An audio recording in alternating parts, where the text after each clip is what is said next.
మీ business ఏదైనా మీ ఊర్లో promotion చేయాలంటే అది సుమన్ టీవీతోనే సాధ్యం. ఇప్పుడే సంప్రదించండి. Welcome to Suman TV. నేను మీ కరణ్ సింగ్, జగిత్యాల జిల్లా కురుట్ల పట్టణము. ఇక్కడ మనం పాత బస్ స్టాండ్లో ఉన్నాం. ఇది ఇక్కడ బస్ స్టాప్. ఇక్కడ ప్రజలంతా బస్ స్టాప్ కావాలి, ఇక్కడ బస్సులు ఆగుతలేవు. ఇది ఇంతకుముందు ఇక్కడ జీపులను, ఆటోలు, టెంపోలు గత 40 సంవత్సరాల కింద నుంచి ఇక్కడ ఆగుతుండే. ఇప్పుడు బస్సులు ఆపుతలేరు, మాకు చాలా ఇబ్బంది అవుతుందని ఇక్కడ ప్రజలు చెప్తున్నారు. ఇక్కడ బస్సులు ఆపవలసిన అవసరము సీఎం డిపో మేనేజర్ గారికి ఉందని చెప్పి వారిని రిక్వెస్ట్ చేస్తూ మీరు అడుగుతున్నారు. మరి వీళ్ళని తెలుసుకుందాం మనం. అసలు ఇక్కడ బస్సులు ఎందుకు ఆపాలి, మరి వీళ్ళకి ఏం ఇబ్బంది అవుతుంది, మరి అడిగి తెలుసుకుందాం. చెప్పండి. గత 30 సంవత్సరాల నుండి వేపులవాడ రుద్రగిరి బస్సులన్నీ కూడా పాత బస్ స్టాండ్లో ఆగుతుండే. ప్రయాణికుల సౌకర్యార్థం అది చాలా మంచి పాయింట్గా ఉండే. కానీ కొంతమంది అధికారులు మరియు వాళ్ళ వైఫల్యమా మరి ఏంటి అనేది గత కొన్ని రోజుల నుంచి ఇక్కడ స్టాప్ అనేది బంద్ చేసింది. దయచేసి దాన్ని పునరుద్ధరించినట్టయితే ప్రయాణికులందరూ కూడా చాలా సౌకర్యంగా ఉంటుందని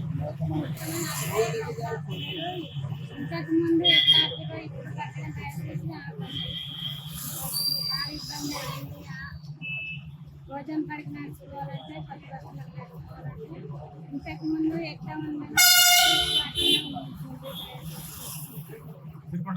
గ్రామం బస్సులు ఇక్కడ గత 30-40 సంవత్సరాల నుంచి ఇక్కడ ఆపుతుంది. ఇంకా ఆటోలు కానీ కానీ బాగా ఆపుతుంది కదా. అప్పుడు ఆఖరి కానీ ఫ్రీ బస్ అయిన నుంచి ఇక్కడ ప్రజలకు బాగా ఇబ్బంది అవుతుంది. బస్సులు ఆపుతలేరు. ఇక్కడ నుంచి కొత్త బస్సులు పోవాలన్నా కూడా ప్రజలకు సామాన్ పట్టుకొని అబోట్ పట్టుకొని పోవాలంటే తెలియదు అవుతుంది. ఆటోలో కిరాయి పెట్టుకొని పోవాల్సి వస్తుంది. ఇక్కడ బస్సు ఆపితే ప్రజలకు కానీ అందరికీ మంచి సౌకర్యం ఉంటుందని కోరుతాను. చెప్పండి. ఎప్పుడైనా మేము ఇక్కడనే ఎక్కువ ఉంటాం.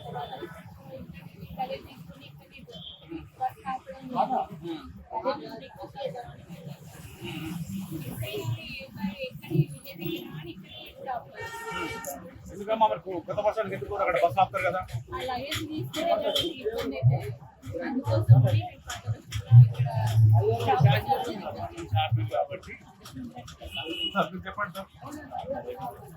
చెప్పండి. బస్సులు ఎందుకు ఆపాలనుకుంటారు ఇక్కడ?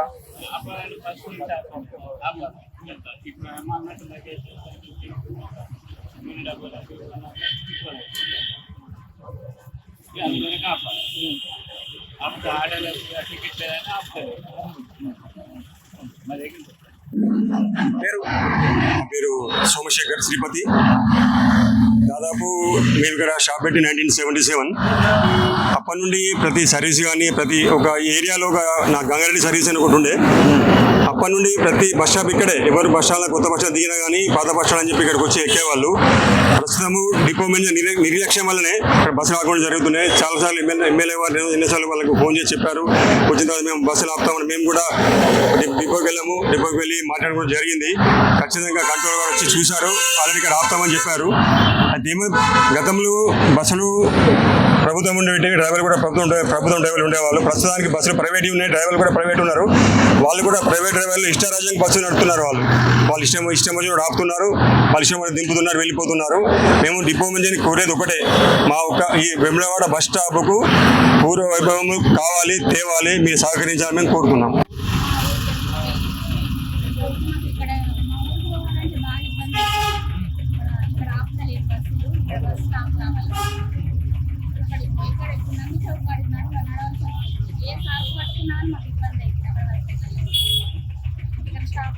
కొత్త బస్సులు ఆపుతున్నారు.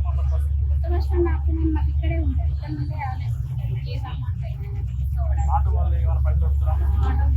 ఎంత అడుగుతారమ్మా? ఇక్కడికి వెళ్ళాలన్నా ఇక్కడ స్టార్ట్ కావాలి. చెప్పండి సార్, చెప్పండి. బస్ స్టాప్ ఇక్కడ పాత బస్ స్టాండ్ మరి వ్యాపారం అండి. ఇక్కడ కిరాణా షాప్ నిర్వహిస్తున్నాము. గత 30 సంవత్సరాల నుండి ఇక్కడ పాత బస్ స్టాప్ ఉండే. ఇప్పుడు ప్రస్తుత కారణాల వల్ల ఇప్పుడు ఒక జస్ట్ ఈ గవర్నమెంట్ వచ్చిన తర్వాత ఇక్కడ బస్ ఆపట్లేదు. ఫ్రీ బస్ వచ్చిన తర్వాత మేము గతంలో కూడా చాలా సార్లు డిపో మేనేజర్ గారికి చెప్పడం జరిగింది. ప్రస్తుత నియోజకవర్గ ఎమ్మెల్యే గారికి కానీ నియోజకవర్గ ఇన్ఛార్జ్ ఉన్న వారికి కాంగ్రెస్ గారు కూడా చెప్పాను. చెప్తే వాళ్ళు మొన్ననే స్పందించి ఫోన్ చేస్తే రోజు రేపు అని చెప్తున్నారు. కనీసము దీపం మేనేజర్ గారు ఫోన్ చేసినా స్పందిస్తలేరండి. డిపో మేనేజర్ గారు కూడా ఫోన్ చేశామండి.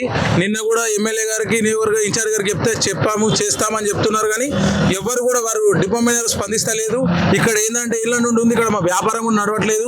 ఎక్కడనో రస్తే పెద్ద చిన్న ఉన్న కాడ గోదాం కాడ ఆపుతుర్రు, ఇక్కడ వీధి పెద్ద ఉన్న ఇక్కడ పాత బస్ స్టాండ్ ఆపడం లేదు. ఈ రోజు నుండి మేము 10 రోజుల క్రితమే మేము మెమోరాండం ఇచ్చాము డిపో మేనేజర్ గారికి. ఇస్తే కంపల్సరీ అదే రోజు అని చెప్పాడు, శ్రావణ శుక్రవారం నాడు. ఇప్పటి వరకు మాకు ఎలాంటి రెస్పాండ్ లేదు. దయచేసి ఈరోజు 15 ఆగస్టు ఈ రోజు సాయంత్రం నుండి మాకు బస్సు లాగాలని చెప్పి మా యొక్క వినయం. మీరు ఎన్ని రోజులు అయిపోయి ఇప్పుడు మేము 10 రోజుల క్రితం సార్ దరఖాస్తు పెట్టాము, ఇచ్చాము. సార్ కూడా మాట్లాడారు, మొన్న మాట్లాడారు, ఈ రోజు చేశాను. ఇప్పుడు కూడా మీ ముందర ఫోన్ చేస్తాను, ఫోన్ లిఫ్ట్ చేయట్లేదు. సార్ మీరు చెప్పండి సార్. సార్ ఏదంటే 20-30 సంవత్సరాల నుంచి ఇక్కడ బస్ స్టాప్ ఉన్నది సార్. ఇక్కడ బిజినెస్ గా డల్ అయిపోయినాయి. ఇంకోటి ఏంటంటే మనిషికి ఏదంటే ఇక్కడ ప్రతి ఒక్క ప్యాసింజర్ కానీ ఏజ్ బార్ ఉన్న వాళ్ళకి కానీ ఇక్కడికి వెళ్ళి పోవాలనుకుంటే గోదాంబు పోవాలి, లేదా కొత్త బస్ స్టాండ్ పోవాలి. వాళ్ళు నడుచుకుంటూ పోవాలనుకుంటే వాళ్ళకి చాదనం కాదు. మళ్ళీ ఆటో కిరాయి పెట్టుకోండి 50 రూపాయలు అవుతుంది. ఆ ఖర్చు పెట్టలేక వాళ్ళు బస్సు స్టాప్ కాక ఇక్కడ దయచేసి డిపో మేనేజర్కి కోరడం ఏంటంటే కంపల్సరీగా స్టాప్ పెట్టాలండి అని కోరుతున్నాము. మళ్ళీ ఒకటి ఏంటంటే 20-30 సంవత్సరాల నుంచి ఉన్న స్టాప్ను మీరు ఎందుకు తీయాల్సి వచ్చింది? ఇక్కడ ఫెసిలిటీ ఉన్నాయి. అది ఇంకోటి ఏంటంటే మీరు వచ్చి ఇక్కడ చూసి ఫెసిలిటీ చేస్తే మీకు ఏ ప్లేస్ కావాలంటే ఆ ప్లేస్ మీకు క్లీన్ చేసి పెట్టేస్తాము. ఇక్కడ ఏం ఆటంకం లేకుండా చేస్తామని చెప్పి మేము మనం చేస్తున్నాం. ఇక్కడ ప్రజలు చెప్తున్నారు మాకు ఖచ్చితంగా ఇక్కడ బస్ స్టాప్ కావాలి, ఇక్కడ ఎటువంటి ఇబ్బంది లేకుండా మేము చూసుకుంటాము బస్ స్టాప్ కోసము. గత 10 రోజుల నుంచి మేము డిపో మేనేజర్ గారిని అడుగుతున్నాము, ఆయన స్పందిస్తలేడు. మేము ఎమ్మెల్యే గారి దృష్టి కూడా తీసుకుపోయినాము, అయినా మాకు ఈ బస్సు ఆపడం అనేది జరుగుతలేదు. ఫోన్ చేస్తే లిఫ్ట్ ఎత్తలేడు అని చెప్పి ఇక్కడ ప్రజలు చెప్తున్నారు. ఇక్కడ ఇంతకుముందు గత 30-40 సంవత్సరాల కింద బస్సులు లేని సమయంలో అసలు ఇక్కడ టెంపోలు ఆగుతుండే, జీపులు ఆగుతుండే అని చెప్పి వీళ్ళు చెప్తున్నారు. ఇది పాత బస్ స్టాండ్ అంటారు. ఇక్కడ ఫస్ట్ బస్ స్టాండ్ ఇదే. కొత్త బస్ స్టాండ్ రాకముందు పూర్వము ఈ బస్ స్టాండ్ ఇక్కడ బస్సులు ఆగుతుండే, టెంపుల్ ఆగుతుండే, జీపులు ఆగుతుండే అని చెప్పి వీళ్ళు చెప్తున్నారు. మరి ఈ సమస్యను సత్వరమే పరిష్కరించాలి. ప్రయాణికులకు ట్రాన్స్పోర్ట్ చేసే బాధ్యత డిఎం గారిది. ఈ డిపో పరిధిలో ఎక్కడ కూడా ట్రాఫిక్ నిలవకూడదు, ప్రజలకు ఇబ్బంది కాకూడదు. నష్టం జరుగుతుంది కావచ్చు, కానీ మీరు ప్రజల్ని ట్రాన్స్పోర్ట్ చేసే బాధ్యత మీపై ఉంటుందని మరొకసారి మేము గుర్తు చేస్తున్నాం. మీరు ఖచ్చితంగా ఈ ప్రజల్ని అసౌకర్యాన్ని గురి చేయొద్దు. ఇక్కడ ఏదైతే వ్యాపారస్తున్నారో ఆ వ్యాపారస్తులు కూడా నష్టం జరుగుతుందని చెప్పి చెప్తున్నారు. మీరు అందరినీ దృష్టిలో పెట్టుకొని ఇక్కడ దయచేసి బస్ ఆపే ప్రయత్నం చేయాలని చెప్పి ప్రజలు అంటున్నారు. మరి దీని మీద సత్వరమే పరిష్కరించాలి. ఇక్కడ వెమ్లవాడ బస్సులు కానీ, రుద్రంగి పోయే బస్సులు కానీ, ఇంకా అటు మొత్తము ఈ మెట్పల్లి పోయే బస్సులు కానీ, నిజామాబాద్ పోయే బస్సులు కానీ ఇక్కడ ఆపాలని చెప్పి వీళ్ళు చెప్తున్నారు. మరి ఈ పాత బస్ స్టాండ్ని మళ్ళీ పునరుద్ధరించాలి, పూర్వ వైభవం తేవాలని చెప్పి ఇక్కడ ప్రజలు కోరుతున్నారు.